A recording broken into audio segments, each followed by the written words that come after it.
Xin chào tất cả các bạn.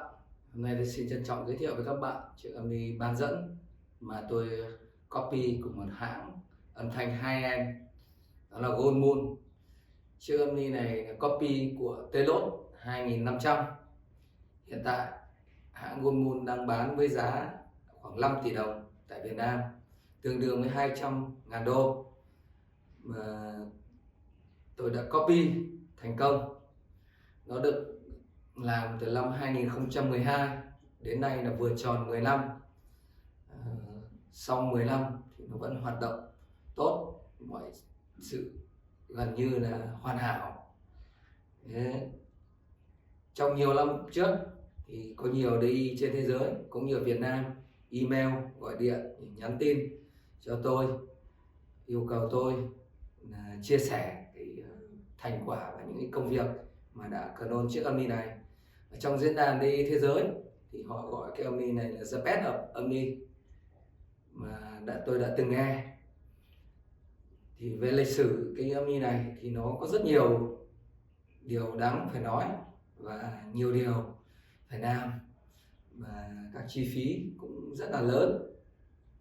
Ban đầu thì tôi những thời điểm trước năm 2012 thì tôi tìm hiểu về âm ly Gold Moon và thấy âm ly Gold Moon là bán đắt nhất.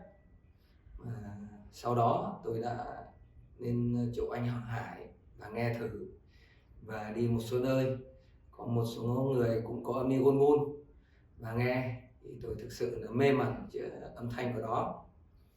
Chính vì thế tôi trở về và đã lên mạng tìm hiểu và tìm tư liệu cũng như hỏi han bạn bè, và tôi cũng gặp anh Trịnh Anh Tú cũng có niềm đam mê giống tôi, muốn clone một chiếc âm ly Gold Moon. Và chúng tôi cũng đã tìm sơ đồ mạch, layout rồi là mọi thứ ở trên mạng thông qua internet. Sau đó là tôi chạy mô phỏng và chạy layout thử. Tuy nhiên thì trong quá trình thực hiện thì có rất nhiều khó khăn và trở ngại, bởi vì là thiếu tài liệu, thiếu linh kiện cũng như là thiếu về sơ đồ mạch. Nhưng thật là may mắn là trong quá trình làm việc thì chúng tôi do cái sự kiên trì và ham học hỏi tìm tòi nên chúng tôi dần dần cũng thành công. Ban đầu thì những lần đầu thì tôi làm thì đều thất bại, lần thứ thứ năm vẫn thất bại, tức là âm ly luôn luôn ở trong tình trạng tự kích và cháy nổ và hoạt động rất là nóng, bởi vì tôi chưa nắm được toàn bộ những cái sơ đồ mạch cũng như yếu lĩnh của hãng.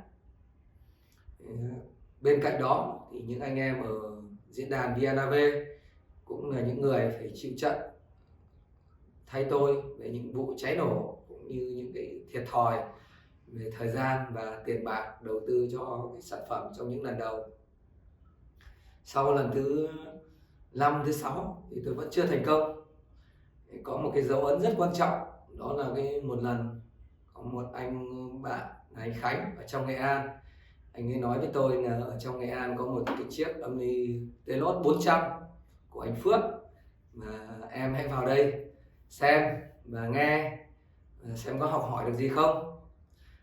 Nghe được thông tin đấy tôi rất mừng. Tôi bắt ngay xe đi vào Nghệ An, thì vào đấy là cũng tầm khoảng 6 giờ tối. Thì 8 giờ anh ấy dẫn tôi sang nhà anh Phước. Thì gặp anh Phước thì anh cũng rất vui vẻ, hồ hởi, pha trà uống nước. Sau khi chào hỏi xong thì tôi hỏi anh là anh cho em nghe thử âm ly Gold Moon hệ thống nhà anh. Thì anh ấy cười, anh bảo hôm nay em không nghe được, này vào đây uống nước thôi. Thế hỏi bảo sao thế anh, em đi từ Hà Nội vào đây 300 cây mà. Thì là cái dây của anh, dây loa của anh 25.000 nó chưa về, vài hôm nữa nó về thì em mới nghe được. Nghe xong câu này thì thực sự là tôi buồn, nhưng mà vẫn phải cảm ơn anh. Thì anh đã nói một cách rất chân thật và thật lòng. Tôi xem hệ thống của anh thì tôi rất mê mẩn và thích. Vậy là tôi trở về trong cái tâm trạng là buồn bã vì là không được xem và nghe cái âm ly. Sau vài tháng thì anh Khánh lại thông tin dây của anh Phước về rồi, em vào ngay đi. Thế là tôi lại đi vào, và lần này thì được nghe, thực sự là tôi mê luôn.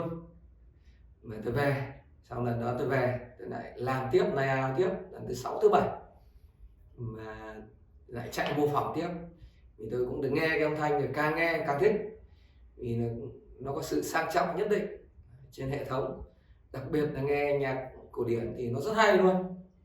Thế nên tôi làm tiếp, tuy nhiên là vẫn không thành công, vẫn còn một vài vấn đề nữa, tức là nó vẫn bị tự kích nhẹ, nghe âm thanh nó vẫn xé. Thế là tôi chán, đang trong cái lúc chán nản thì lại nhận được cú điện thoại của anh Khánh. Anh ấy gọi điện, anh bảo chú phải vào ngay, thì là sắp tới là Hội Nghệ An sẽ tổ chức một cuộc giao lưu âm đi. Thế là tôi rủ anh Trịnh, anh Tú đi.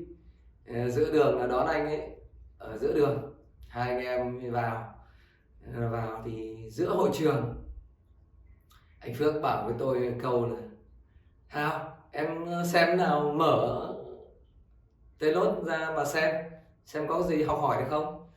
Thực sự nghe câu đấy thì tôi sững sờ người, và tôi cảm thấy hơi bất ngờ, vừa vui và vừa sợ. Tôi sợ vì là tôi không dám mở ra, vì là cái âm ly của anh nó rất đắt. Lúc đấy là cái giá của anh mua là khoảng 80.000 đô. Thế nên là tôi đành phải nhờ một anh bạn ở trong đó, anh Tuấn, anh ấy mở ra và tôi chụp ảnh, và cũng nhờ anh ấy chụp ảnh cận cảnh từng ly từng tí một, từ trong ra ngoài, từ layout đến tất cả những cái con trở hoặc là những giá trị.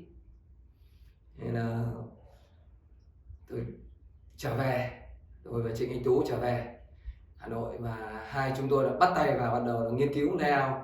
Chúng tôi làm lại layout và tôi thực hiện xong một cái âm ly nhỏ hơn con này. Hiện tại nó đang ở nhà tôi và nó nghe rất ok. Sau khi tôi làm xong con đó với 4 cặp sò thì tôi nhờ anh Dũng ở đài truyền hình Hà Nội và đã đo lại tất cả thông số, bởi vì là ở truyền hình Hà Nội là có một cái máy đo rất khủng, nó gọi là Techtronix 700 thì như vậy, tôi nhớ không nhầm thì vậy. Nó đo được giải tần này, méo hài này, tất cả băng thông, gần như là khủng, và kết quả cực kỳ khả quan. Tức là hoàn toàn khác như lần trước. Thậm chí là tôi dùng những cái linh kiện hoặc những cái tủ rất nhỏ mà nó không bị tự kích. Nên là tôi quá hài lòng, rất hài lòng với cái thành quả mà sau khi đi Nghệ An về. Sau đó thì tôi thực hiện cái bản này. Bản này thì là cái bản sau, gọi là bản khoảng tầm từ 9 tới 10. Thì thực sự là bây giờ nó tồn tại đến bây giờ, thì khẳng định một điều là nó đã hoàn thiện và có âm thanh rất hay, là một trong những âm ly mà tôi yêu thích. Nhân tiện đây thì cũng xin cảm ơn anh Khánh và anh em Nghệ An, đặc biệt là anh Phước. Anh ấy vô cùng dũng cảm và hào phóng để cho phép tôi được mở cái âm ly hãng ra. Nhờ anh mà tôi mới thành công được cái copy, được hoàn thiện cái âm ly này.